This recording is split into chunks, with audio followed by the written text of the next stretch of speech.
Hermanos, tengamos una breve meditación al respecto de este salmo que hemos leído. Como recordarán, hace 8 días nos encontramos en los Mictam de David. Este correspondería al quinto Mictam de David, es decir, al quinto secreto, como la mayoría de los eruditos concuerdan al respecto de esta palabra. Y nos encontramos también con el tercer salmo del Salterio inspirado, que es dirigido o se le da al director de la música con la tonalidad de no destruyas. Y ciertamente, hermanos, si uno medita cada vez más en estos salmos y trata de entender por qué David le dijo al director de la música que fuera dirigido en no destruyas, en verdad podemos entender que no solamente la letra era importante, sino la música también lo era. Este salmo en particular, vamos a ver en su totalidad cómo esta tonalidad de no destruyas es verdaderamente lo que David está queriendo dar a entender. Ahora, por el título que tenemos ahí, si me acompañan en sus Biblias, letras en cursivas o quizás de letras un poquito más pequeñas, nos dice al músico principal sobre no destruyas, Mictam de David, y a continuación nos da un poquito del contexto. Dice, cuando Saúl ordenó que vigilaran la casa de David para matarlo. Y para poder entender esto, acompáñenme al primer libro de Samuel, capítulo 19. Este es el relato en donde este acontecimiento está escrito. Primer libro de Samuel, capítulo 19. Y voy a darle lectura del versículo 11 hasta el versículo 17. Dice, Saúl envió luego mensajeros a casa de David para que lo vigilasen y lo matasen a la mañana. Mas Mical, su mujer, avisó a David diciendo, si no salvas tu vida esta noche, mañana serás muerto. Y descolgó Mical a David por una ventana, y él se fue y huyó y escapó. Tomó luego Mical una estatua y la puso sobre la cama, y le acomodó por cabecera una almohada de pelo de cabra, y la cubrió con la ropa. Y cuando Saúl envió mensajeros para prender a David, ella respondió, está enfermo. Volvió Saúl a enviar mensajeros para que viesen a David diciendo, traédmelo en la cama para que lo mate. Y cuando los mensajeros entraron, he aquí la estatua estaba en la cama y una almohada de pelo de cabra a su cabecera. Entonces Saúl dijo a Mical, ¿por qué me has engañado así y has dejado escapar a mi enemigo? Y Mical respondió a Saúl, porque él me dijo, déjame ir, si no yo te mataré. Y este contexto que vemos aquí, hermanos, nos ayuda significativamente, porque incluso podemos entender la tonalidad por la cual es dirigido, a no destruyas. Saúl manda a que sea rodeada la casa en donde él está con su esposa, Mical, y les manda que ellos vigilen a David, porque en cuanto amaneciera, él iba a dar la orden de que él fuera asesinado. Entonces, esta era la situación que estaba enfrentando. Mical, al saberlo, le dice a David, y como hemos leído, él es de noche ayudado para que escape y entonces no muera. Ahora, es muy probable, hermanos, que este salmo haya sido escrito cuando David llega a casa de Samuel y se esconde en Naiot. Para poder entender eso, ustedes pueden leer del capítulo 18 en adelante, pero es muy probable que después de que él es ayudado y es avisado por Mical, su mujer, y él es sacado por la ventana, él llega con Samuel y entonces le cuenta lo que está sucediendo, y es muy probable que es aquí donde él escribe este salmo que ahora nosotros estamos leyendo. Ahora, uno de los comentaristas que leían decía algo muy pertinente para poder considerar a la meditación. Es muy peculiar, hermanos, si nosotros analizamos que la mayoría de los salmos, o una gran cantidad de los salmos que fueron inspirados por el Espíritu Santo a través de la vida de David, son en aflicción. Y si no hubiera sido de esa manera, no tendríamos muchos de estos salmos preciosos que nos ayudan a enfrentar diferentes circunstancias en nuestras vidas. Pero ciertamente muchas fueron las aflicciones de David, y es a través de estas aflicciones que él puede escribir esto. Ahora, tratando de dar una estructura o una explicación muy rápida a este salmo, como ustedes pudieron darse cuenta, es un salmo un tanto amplio y puede ser dividido, hermanos, en quizás 3 estrofas, quizás 6 estrofas, no se sabe con claridad. pero si nosotros lo dividiéramos en tres partes, estas divididas por los selás, si ustedes observan en su Biblia, en el capítulo 5, capítulo 13, vamos a encontrar este selá del cual ya hemos hablado anteriormente, que era una pausa reflexiva para meditar lo que hemos venido cantando. Puede ser una de las maneras. Sin embargo, a pesar de que estas pudieran ser las estrofas, también podemos dividirlo en 8 diferentes partes para nuestro estudio.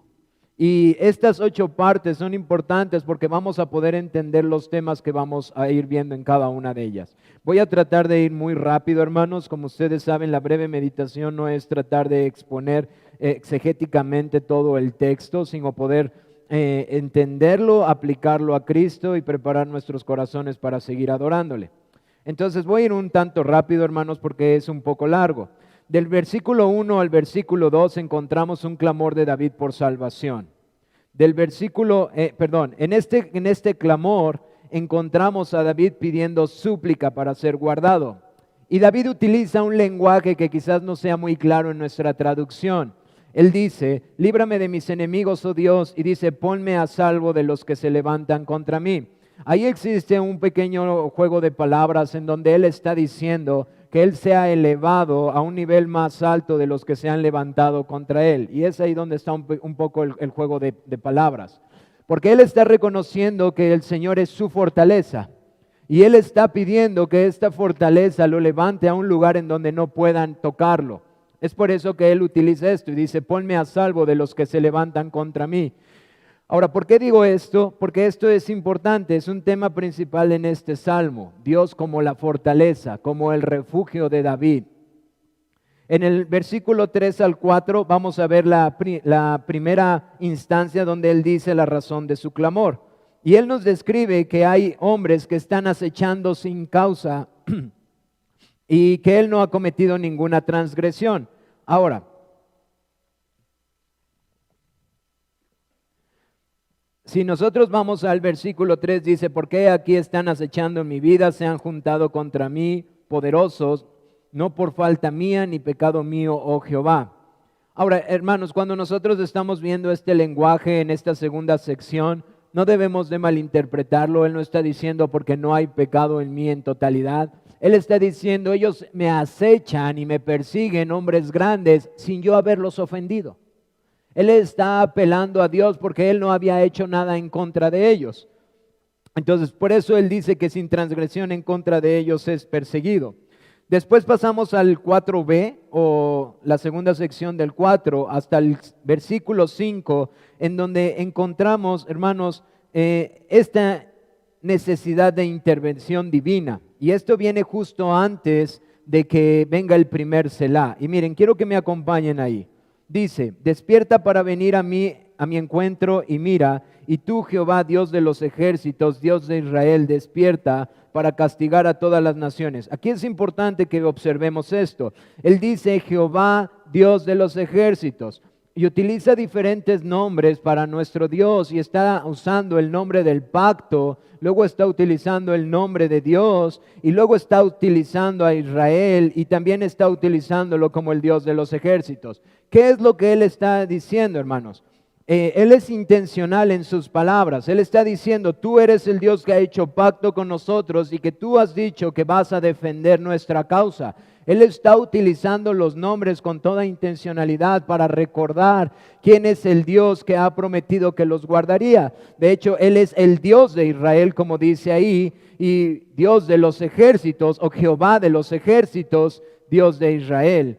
Y Él está aclamando a Él para que divinamente intervenga. Y hermanos, mientras Él hace esto, es importante aquí donde nuestras lecturas del Antiguo Testamento tienen demasiado peso. Porque si uno lee y escucha el lenguaje de David al usar esto y decir, Jehová Dios de los ejércitos, Dios de Israel, Él está haciendo eco de la promesa dada a Abraham. Él está haciendo eco de la promesa repetida después a Josué. Y Él está haciendo eco de la promesa que constantemente Dios ha dado a su pueblo, en donde Él ha mandado a su pueblo a luchar, pero porque Él les daría la victoria, porque Él es Jehová de los ejércitos, Jehová fuerte. Si uno pierde de vista este lenguaje, la oración de David quizás pudiera parecer aislada.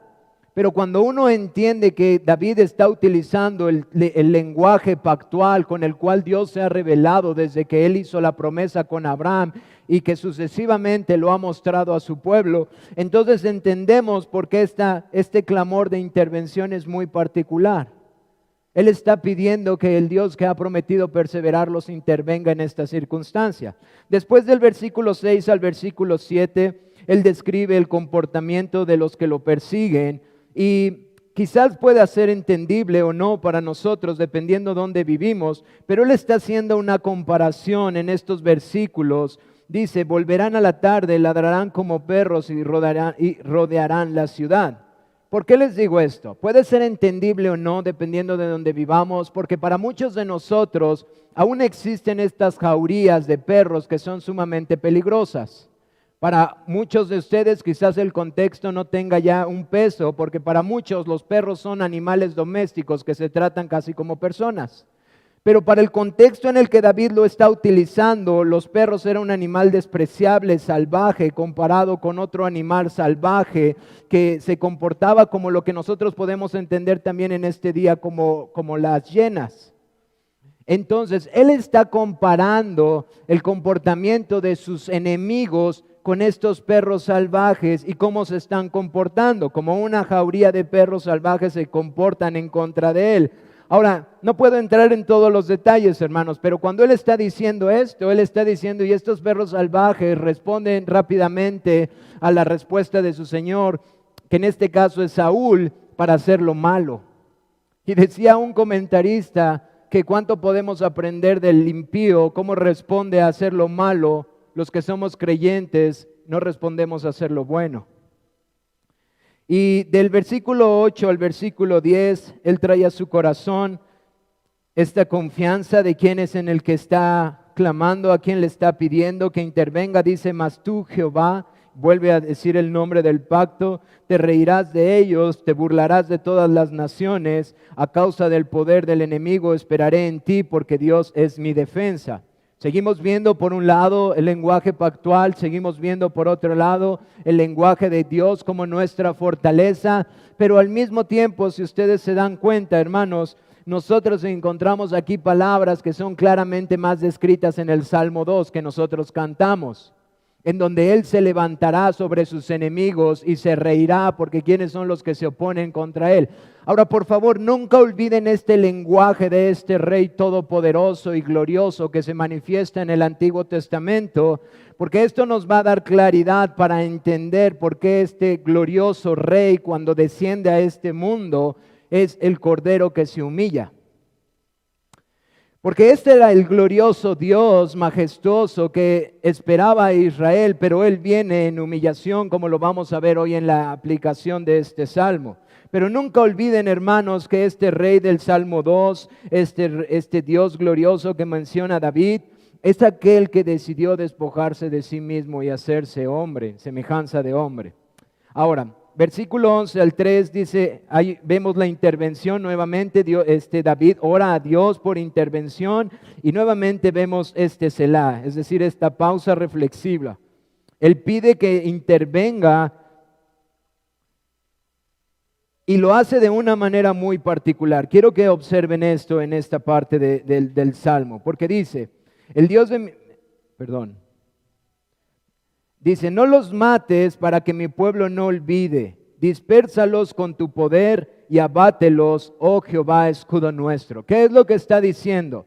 Saúl ha sido establecido el rey, él es el que envía a estos hombres, David sin causa está siendo perseguido, ha sido sitiado, y David cuando clama a Dios, él le dice, pero no los destruyas rápidamente, para que esto sea una lección a Israel de quién es el Dios Santo que mora en medio de nosotros. ¿Saben que eso es un principio en el pueblo de Dios? Y ese principio continúa en muchas maneras. De hecho, es algo de lo que vemos también en Mateo 18, en la disciplina eclesiástica. Pero David está diciendo, tú obras sobre su maldad de tal manera que no sean muertos inmediatamente e Israel olvide su maldad y vuelvan a cometer lo mismo, porque tú eres Dios Santo. Que el pueblo tema cuando se desvíe en contra de ti. Ahora, ¿por qué está diciendo esto si al que persiguen es David? Porque ustedes se darán cuenta que es David clamando a Dios, hablando de sus misericordias, de sus pactos, de su fidelidad, y Él es su pueblo. Hermanos, quien ofende al pueblo de Dios, ofende a Dios. Ese es el principio que vemos en el Salmo. Ahora, pasamos en la séptima parte, en donde vemos nuevamente el comportamiento de los que le persiguen, pero si se dan cuenta, ya ha cambiado. Ya no es igual que en el versículo 6 al 7. Vean en el versículo 14, dice, vuelvan pues a la tarde y ladren como perros. En el versículo 6 al 7, Él está diciendo, ellos vendrán y se comportarán como esta jauría. Ellos serán temibles y como perros agresivos, feroces, vendrán a perseguirnos. Pero Él ahora cambia y en su corazón dice, sí, que vengan. Sí, que ellos vengan, que ellos se acerquen. Y hermanos, esto tiene una razón de ser. Dice en el versículo 15, anden ellos errante para hallar qué comer y si no se sacian, pasen la noche quejándose. Él está diciendo, después de que ha aclamado a Dios, después de que Él sabe quién es su confianza, después de que Él sabe que Él es su torre fuerte, de que Él es su refugio. Y digo todas estas cosas porque esta es la manera en la que concluye el Salmo. No estoy diciendo palabras aisladas. Él está teniendo confianza de que aun aunque esta jauría de perros salvajes pueda venir y pueda rodearlo, el Señor intervendrá y Él lo librará. De hecho, dice esto en el Salmo, dice, anden ellos errantes para hallar qué comer. Hermanos, Él está cantando algo que Él acaba de vivir. Yo no sé si ustedes se pusieron a pensar, quizás no, porque no habían tenido tiempo de meditar en esto, pero describe en primer libro de Samuel cómo Saúl manda a los hombres a vigilar la casa para que en cuanto amanezca lo maten. Pero su esposa le avisa y durante la noche él puede salir. ¿Y qué pasó con los hombres que estaban vigilando? ¿Qué no se supone que a eso habían ido a vigilar para que cuando amaneciera lo pudieran matar? Pero ¿qué es lo que estamos viendo, hermanos? Porque no solamente David es sacado por una ventana por la noche y escapa, él puede llegar hasta donde está Samuel, sino que su esposa también puede hacer todo esto de poner el muñeco y poner la almohada de pelo de cabra y hacer todo para que cuando ellos entren les digan, no, es que está todavía acostado, y darle tiempo suficiente para que... ¿Qué es lo que está pasando? Precisamente lo que está diciendo el Salmo, hubo una intervención divina. Ellos estaban alrededor de él como jauría, hermanos. Por eso es bien importante muchas veces, si el Señor nos concedió tener el contexto, verlo, para que podamos entender a mayor profundidad el canto de David. Ahora, finalmente, hermanos, la alabanza de Dios por su divina intervención. Este salmo termina de una de las maneras más hermosas. Dice, pero yo cantaré de tu poder y alabaré de mañana tu misericordia, porque has sido mi amparo, refugio en el día de mi angustia. Fortaleza mía, a ti cantaré, porque eres, oh Dios, mi refugio, el Dios de mi misericordia. Y vemos a David cómo termina adorando a Dios, porque en verdad su misericordia actuó en favor de él. La fidelidad de Dios a sus pactos se manifestó y preservó la vida de David. Ahora, hermanos, rápidamente la meditación.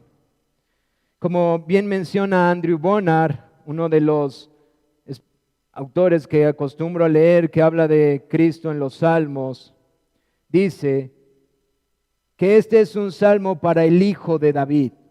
El hijo de David, como después vemos en el Nuevo Testamento que es mencionado. Cuando él también sea rechazado por los suyos, pero también es un salmo para todos los seguidores de Cristo. En épocas posteriores, cuando sepan o sientan que el discípulo no es más grande que el maestro. Y hermanos, aquí les acabo de dar la meditación y también la aplicación, pero voy a explicarlo más claramente. Si ustedes regresan al versículo 3, en la segunda parte, y al versículo 4, vemos una expresión que con toda libertad puede ser usada por nuestro Señor. Ahora, voy a leerle de la Biblia de las Américas, si ustedes quieren leerlo, versículo 3 en la última parte donde dice, no por falta mía ni pecado mío, oh Jehová, sin delito mío corren y se aperciben. Quiero que tengan en sus mentes, hermanos, para poder meditar en nuestro Señor y cómo en verdad este salmo es uno que fue dado para el Hijo de David. Tenemos a nuestro Señor orando en Getsemaní. Los principales han decidido acabar ya con él porque hay mucha gente que lo está siguiendo. Entonces, Judas decide vender a su Señor por unas cuantas monedas de plata, y el Señor está orando en Getsemaní con sus discípulos, y sabemos la historia de lo que pasa ahí. Pero mientras el Señor está en Getsemaní orando para ser fortalecido, Judas está con sus enemigos diciéndoles dónde él iba a estar. Y entonces ellos, como una jauría de perros salvajes, se preparan para venir a él. Ahora quiero que piensen esto porque a veces perdemos de vista la humanidad y la deidad de nuestro Señor. Cuando Él termina de orar y les dice a sus discípulos, después de haberlos exhortado a velar y a orar y no lo cumplieron, Él les dice, anden ya, el tiempo ha llegado. Él sabía que el momento ya había llegado de los hombres que estaban acechándolo. Él sabía que ellos venían. De tal manera que dice que cuando Él se levanta, vienen los hombres con los palos y con los principales y lo vienen a atrapar como si Él hubiera sido un ladrón. ¿Recuerdan ese pasaje? Lo podemos ver en Lucas, en Juan. Ahora, hermanos, quiero que tengan esto en su mente. Porque verdaderamente Él pudo decir en ese momento, pero no es por mi transgresión ni por mi pecado, Señor. Sin culpa mía corren y se preparan contra mí. Esa frase que David cita aquí, el Señor Jesús pudo decirla en ese momento con toda libertad, porque verdaderamente hombres venían a apresarlo, enviados por las autoridades, tal como Saúl lo había hecho por David. Pero nuestro Señor Jesús decidió pasar por esto y aún hace esto más sublime que David, porque ¿qué es lo que Él hace? Encomienda su causa al que juzga justamente. Ahora, hermanos, cuando uno observa estos salmos de no destruyas, y este en particular, como dice John Owen, uno puede ver la gloria de nuestro Señor en su sufrimiento. Y uno tiene que detenerse un poco a meditar en nuestro Salvador en esto. Porque Él voluntariamente se sometió a esta circunstancia a la cual David le causaba bastante dificultad. Nuestro Señor voluntariamente, como dice 2 de Corintios, al que no conoció pecado, por nosotros lo hizo pecado. Y a veces perdemos de vista la profundidad de este texto. Dice, para que nosotros fuésemos hechos justicia de Dios. Por nosotros lo hizo pecado. Hermanos, el Señor Jesús empieza a mostrar su humillación en sus sufrimientos al ser tratado como pecador cuando Él no pecó, pero Él lo hizo voluntariamente. Esta gloria de la cual John Owen habla es una de las que nosotros debemos de meditar constantemente y constantemente y constantemente para que este texto de Filipenses tenga en nuestro corazón sentido. Filipenses 2, versículo 6. Dice, el cual siendo en forma de Dios no estimó el ser igual a Dios como cosa a que aferrarse, sino que se despojó a sí mismo tomando forma de siervo, hecho semejante a los hombres y estando en la condición de hombre, se humilló a sí mismo, haciéndose obediente hasta la muerte y muerte de cruz. Miren, hermanos, si nosotros no meditamos en estas cosas que nuestro Señor quiso hacer siendo Dios, muchas veces nuestros afectos no van a ser llevados a la humillación que el Señor está pidiendo que tengamos. Porque si nuestro Dios siendo Dios se hizo en forma de siervo y padeció estas cosas, como los describe este Salmo 59, la aplicación para nuestras vidas es que si Él hizo eso, ¿cuánto más nosotros debemos de aprender a humillarnos? Algo con lo que batallamos bastante, algo con lo que el hombre batalla bastante, su orgullo.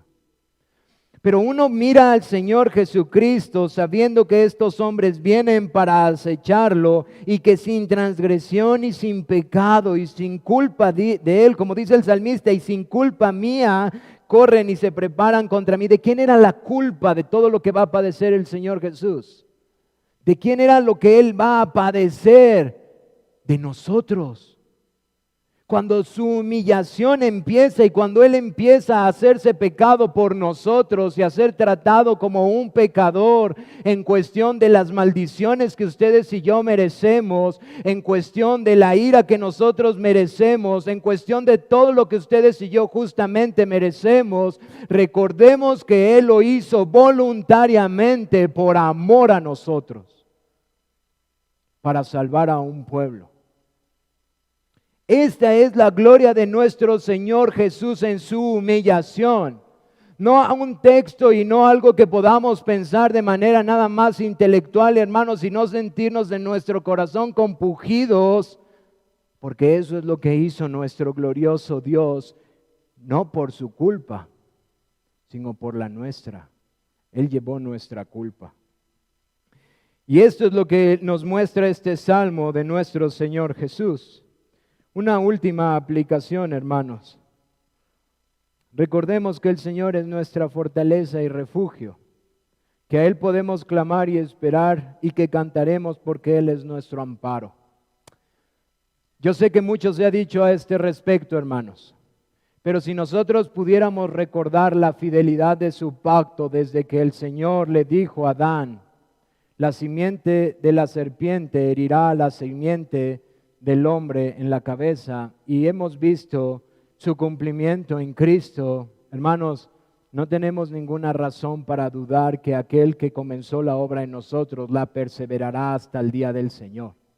Esta es la razón de entender cómo Dios ha mostrado su obra y la ha revelado a través de cientos de años siendo fiel. Y ustedes pueden ver la vida de los patriarcas, la época de los jueces, la época de los reyes, la época del silencio hasta la venida de nuestro Cristo y esperar la próxima venida de nuestro Señor y saber que el que dijo es fiel y no tarda en cumplir su promesa. Podemos confiar en Él y tenemos refugio en Él. También por eso podemos seguir adorándole esta mañana. Sigamos adorando al Señor, hermanos.